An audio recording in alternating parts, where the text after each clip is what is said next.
What's up, guys? It's Blake with Whitewater Reptiles, and today we're going to talk about crested geckos. This is our friend Patrick. He is a rescue. As you can see, he has a frog butt, his tail, which a fun fact about these guys, their tail, once they drop it, which is not that uncommon, it does not regenerate. Now, he came to us this way. He actually has metabolic bone disease. You can see kind of that bump in his back here. That is from basically, in layman terms, a calcium deficiency. It's pretty common to see those deficiencies happen to them as juveniles, and then into adulthood they'll actually suffer pretty tremendously from that. He has some spinal issues. He is just a friend to us, just a pet, not a breeder, nothing like that, but we're very happy to have Patrick, and I'm very happy to show him off in this video. Just a super friendly guy, happy to be here, part of the team. Now let's talk about the price of a crested gecko. Now you could get something like a rescue, for example. They may even be free. Now, if you're talking about breeding, you can get things such as maybe an enchanting, or there's even hypos now. You can talk about a price point as high as $25,000 is what I'm seeing currently on Morph Market. So definitely up to you, your budget, what you're looking for out of the animal. There's nothing saying that Patrick's going to be any less of a pet or a family-friendly companion than a $25,000 gecko by any means. That is strictly genetics. Let's talk about the enclosure size of these guys.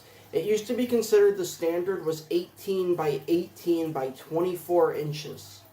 Through studies in herpetology and just more relations with these guys, the 18 inches by 18 inches by 36 inches is actually what should be considered the minimum for an adult crested gecko to live a happy, cozy life with plenty of space, plenty of resource. It's really not that big of an enclosure. You're looking at, I'm going to ballpark, just throw it out there. Let's say you buy it from Exoterra, maybe $300. You could definitely get it secondhand. You could definitely build it yourself. You could even make something like this out of, say, like a plastic tub. I haven't done it myself, but it is an option you could look into, and it's probably something that would be perfectly suitable for one of these guys. When I say that we thought 2018, 1824 was sufficient, and now we've learned 1836 is sufficient, these guys weren't introduced into the pet trade until the 90s. So they really are fairly new to the pet trade.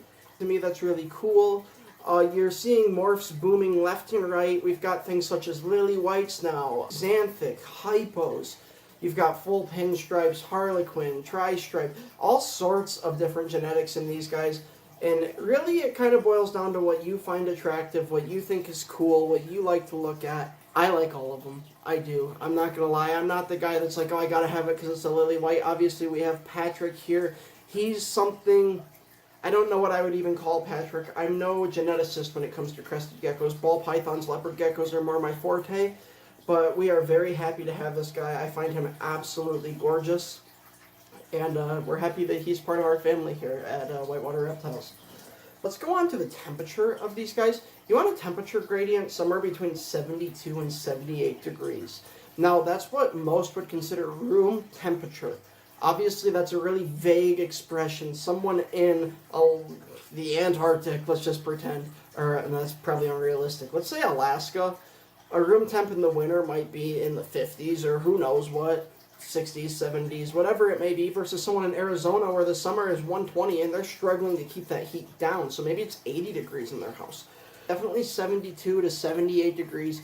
My guys are currently sitting at about 77 degrees in the reptile room. You know, there's ceramic heat emitters around this room. There's all sorts of heat sources in this room that's putting it at a 77 degree ambient temperature.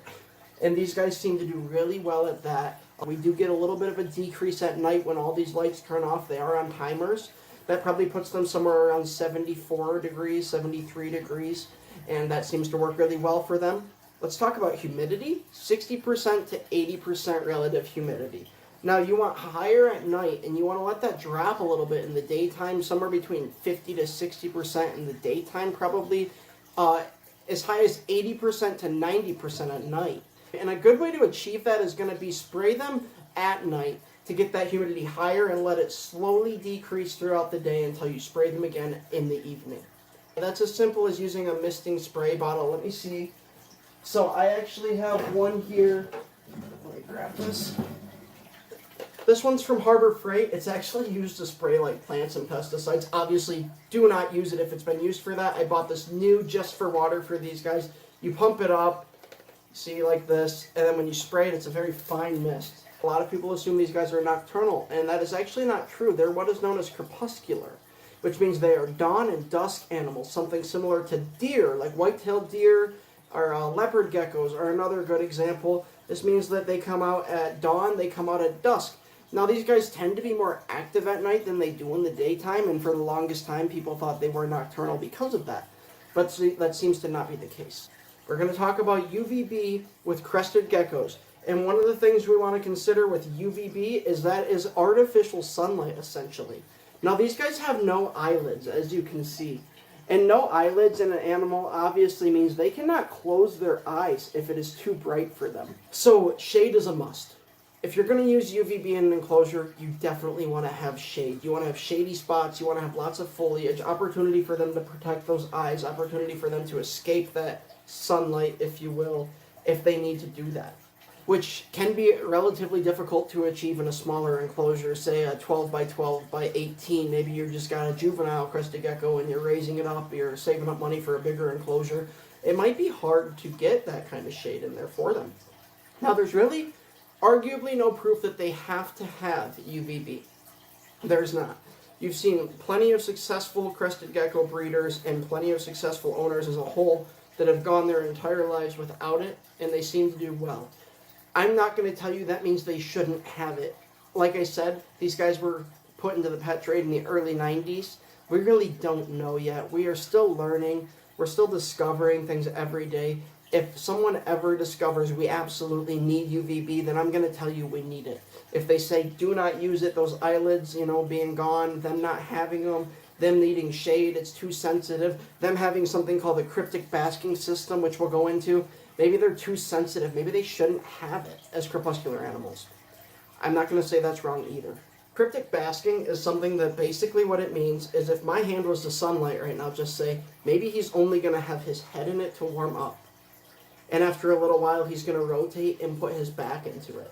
Basically what this means is he's only showing one part of his body to the sun or that heat source, whether that be a ceramic heat emitter, some sort of heating system. Really, you probably should be using a deep heat projector, a ceramic heat emitter, maybe a 50-watt ceramic heat emitter at average for these guys if you are using some sort of heat source, say you live in a colder climate.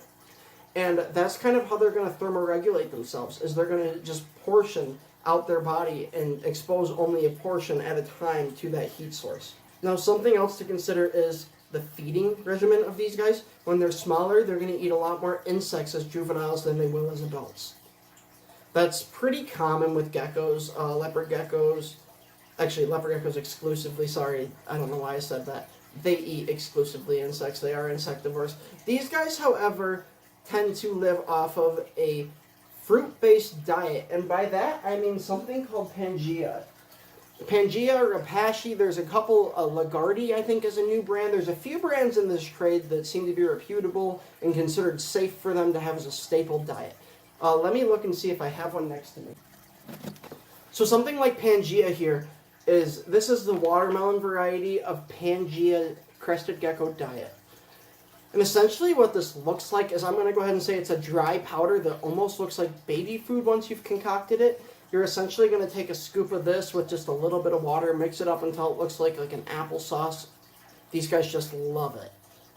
They absolutely love it. They thrive off of it. Different flavors work better for different ones of them. For example, our all-time favorite in this reptile room is fig and insect. I definitely recommend it if you have one that's struggling to eat, is Pangea fig and insect. That seems to work really well for us. They also like watermelon. They do. There's a couple other flavors we've tried that have worked for some, not so well for others. But watermelon seems to work okay, but fig and insect is definitely one that we just haven't had one refuse. So that's something to consider. The other option for these guys is obviously they eat things such as crickets. They will eat things such as mealworms, which you need to be careful because of the chitin. They have that thick shell. It's not exactly a great food source for these guys, but it is another feeder insect that is in the trade. I would recommend feeding these guys the occasional crickets or the occasional dubia roach. Now let me show you what a dubia roach is if you're not familiar. This here is a dubia roach, way too big for this guy. It just happens to be one I have right here. Or a species of cockroach essentially a dubia roach. They're harmless. They're not going to hurt you. And these guys love them. Angus loves them. Everyone I have loves them. The leopard geckos love them. That was an adult there. That's from a breeding colony. I was just using it as an example to show you what those are.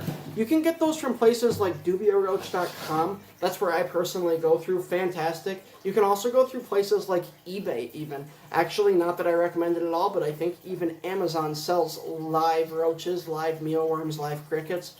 I personally recommend you go to a local reptile expo, or maybe you go to someone like Dubia Roach, like I do myself. Anyways, guys, this was Blake with Whitewater Reptiles, and this was Patrick. Thank you so much for watching. If you like this video, like and subscribe. Leave a comment down below of what you'd like to see next, and we'll see you in the next one.